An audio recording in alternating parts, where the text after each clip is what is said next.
Right guys, good afternoon. So, amazing. Grabe guys, ang ganda na ng EDSA. Oh.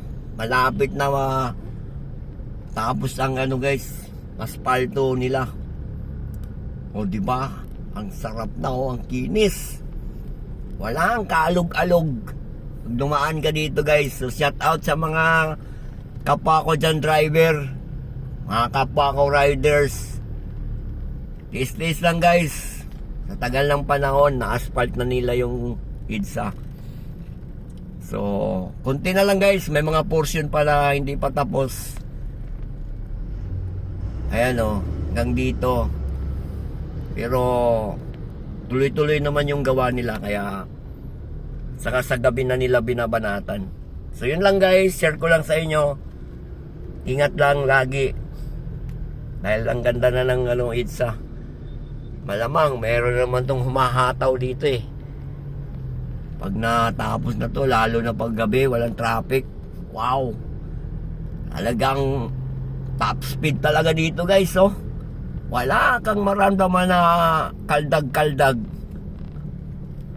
Kinis. Yan ang kapal ng guys ang kapal ng nila, inaspalto nila. Kasi yan meron, di ba, meron pang dugtong aspalto na to. So parang 3 patong ang ginawa nila. So ito yung portion guys na walang aspalto. Kita nyo, kaldag-kaldag. Yan yung sa dinaanan ng bus, nakita nyo ang kinis, galing.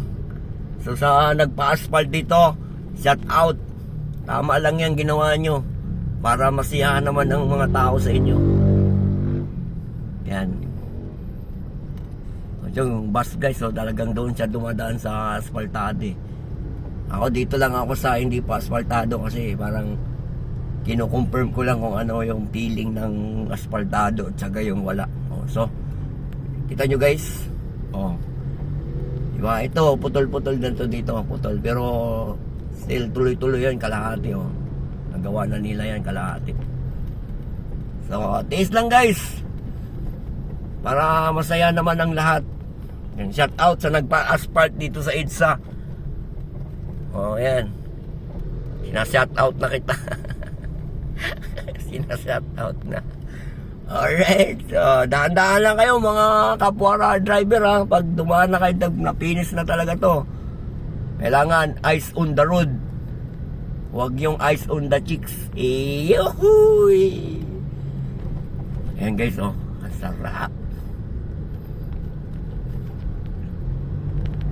So yun lang, bye bye. Thank you for watching. Follow and share.